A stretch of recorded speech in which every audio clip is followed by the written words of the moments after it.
Time flies when you're having fun, and it also flies as we get older.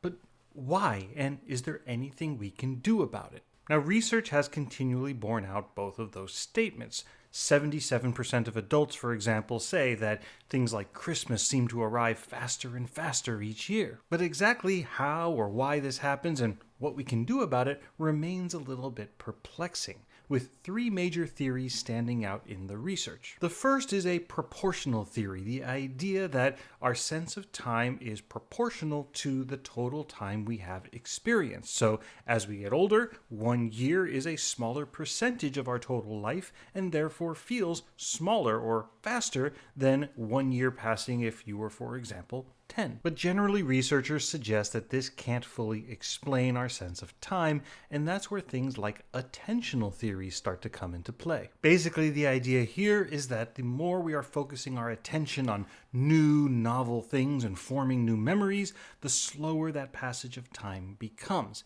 Now, notably, this is where the sense of time flies where you're having fun comes into play as well. I know that initially sounds counterintuitive to what I just described, but the idea here is that when you're having fun, in the moment, the time flies because you're not thinking about time, whereas if something is boring, you're noticing the time pass. But when you look back and remember the event, the fun things will actually occupy a more rich and full sense of time passing than the boring stuff that will sort of very quickly have gone by in retrospect. And this theory also helps explain experiences like if you've ever driven your car and suddenly sort of wake up at your destination, not remembering doing the whole routine and mundane drive. And the third is memory formation theory, very closely related to the attentional one. The idea here being that our sense of time is affected by how many new, novel memories we are forming in a given moment.